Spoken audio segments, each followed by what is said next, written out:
Q news అందించే అవకాశాన్ని సద్వినియోగం చేసుకోండి. సమస్య ఎక్కడున్నా నేనున్నానంటూ ధైర్యంగా ప్రశ్నిస్తూ రాజకీయాల పట్ల అవగాహన కలిగిన అనుభవం గల రంగారెడ్డి హైదరాబాద్ రిపోర్టర్లు కావాలను. సంప్రదించవలసిన నెంబర్లు 8688926084. అలాగే నిన్న పోటాపోటీ ధర్నాలు ఇటు బీఆర్ఎస్ పార్టీ అటు కాంగ్రెస్ పార్టీ ఈడీ ఆఫీస్ ముందు వీళ్ళేమో ఇక్కడ ఏది ఎక్కడ పడితే అక్కడ బీఆర్ఎస్ పార్టీ జిల్లాలు అక్కడ ఇక్కడ ధర్నాలు చేసుకుంటా ఒక కార్యక్రమాన్ని అయితే నడిపించారు. సరే ఏం నడిపించినా ఏం చేసినా కూడా అసలు వాస్తవం ఏందనేది ప్రజలకు తెలవాల్సినటువంటి అవసరం ఉంది. అందుకోసమే ఏం జరిగింది అనేది ఒకసారి చూద్దాం. వెలుగు దినపత్రికలో దీనికి సంబంధించినటువంటి వార్తలు క్లియర్గా ఉన్నాయి. హైదరాబాద్లోని ఈడీ ఆఫీస్ ఎదుట ధర్నాలో CM Revanth, deputy CM Bhatti, మంత్రి పొంగులేటి, ఎమ్మెల్యే వివేక్, దీపాదాస్ మున్షి తదితరులు ఇందులో పాల్గొన్నారు.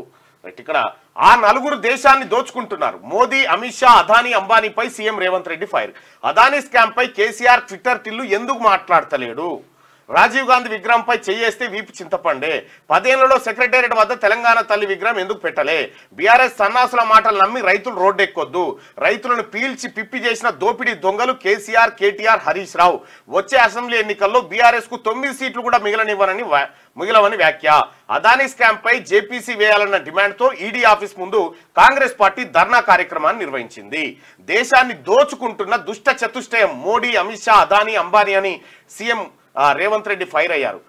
హమ్దో హమారేదో అన్నట్లుగా మోడీ, అమిత్ షా వ్యవహార శైలి కనిపిస్తున్నదని, ఈ ఇద్దరు కలిసి గుజరాత్ నుంచి మరో ఇద్దరు అదానీ, అంబానీని తీసుకొచ్చి దోచుకుంటున్నారని ఆరోపించారు. అదానీ కుంభకోణంపై జేపీసీని వేయాలని, సెబీ చైర్పర్సన్ రాజీనామా చేయాలనే డిమాండ్తో దేశవ్యాప్త ఆందోళనకు ఏఐసీసీ ఇచ్చిన పిలుపు మేరకు గురువారం హైదరాబాద్ బషీర్బాగ్లోని ఈడీ ఆఫీస్ ముందు కాంగ్రెస్ ధర్నా నిర్వహించింది. అసెంబ్లీ ఎదురుగా ఉన్న గన్ పార్క్ వద్ద నుంచి ర్యాలీగా ఈడీ ఆఫీస్కు చేరుకున్న వందలాది మంది కాంగ్రెస్ కార్యకర్తలు అక్కడే బైఠాయించారు. ఇందులో PCC chief CM Revanth Reddy పాల్గొని పార్టీ క్యాడర్ను ఉద్దేశించి మాట్లాడారు. గతంలో గుజరాత్ నుంచి గాంధీ, పటేల్ ఇద్దరు వస్తే వారికి ప్రపంచమే నమస్కారం పెట్టింది. ఇప్పుడు అదే గుజరాత్ నుంచి వచ్చిన మోడీ, అమిత్ షా మాత్రం ఆ ప్రపంచాన్ని దోచుకునేలా వ్యవహరిస్తున్నారని వ్యాఖ్యానించారు.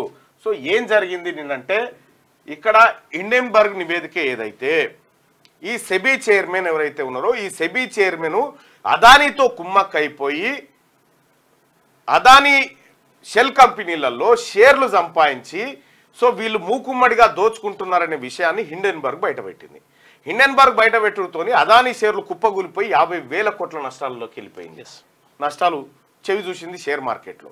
ఈ రకంగా ఒకవైపు ఈ SEBI, security exchange board of India, ఈ సెబీ ఈ కంపెనీలకు సంబంధించినటువంటి వ్యవహారాలు చూడాల్సినటువంటి సెబీ చైర్మనే పూర్తిగా తప్పుదోవ పట్టించి ఈ దేశాన్ని, ఈ ప్రజలను మోసం చేసి అదానీ కంపెనీ ఆ అడ్డదారులు దొక్కడానికి అవకాశం ఇచ్చిందనేటువంటి నేపథ్యంలో ఏఐసీసీ పిలుపునిచ్చింది.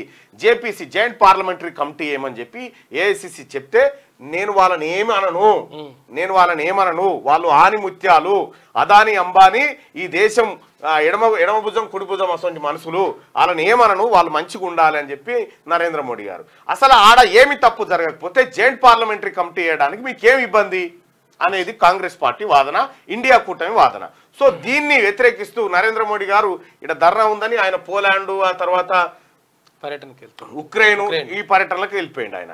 ఇక ఇక్కడనేమో ఈ ధర్నాలు. అయితే ఈ కాంగ్రెస్ పార్టీ దేశవ్యాప్తంగా ఇచ్చినటువంటి ఈ ధర్నాలు ఏదైతే ధర్నా ఈ వ్యవహారం ఇచ్చిందో సేమ్ దీన్ని బీఆర్ఎస్ పార్టీ డైవర్ట్ చేయడం కోసం అక్కడ నరేంద్ర మోడీ గారి పైన వస్తున్నటువంటి ఆరోపణ నేపథ్యంలో ఈ ధర్నాను తక్కువ చేసి చూపించడం కోసం రైతుల ధర్నా కార్యక్రమాన్ని ముంగటేసుకుంది.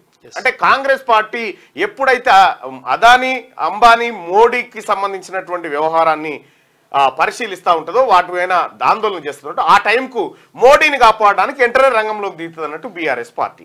నిన్ననే ఎందుకు పెట్టిరు దుకాణం అంతా? ఇది చాలా రోజుల క్రితం ఏఐసీసీ ఇచ్చినటువంటి పిలుపు.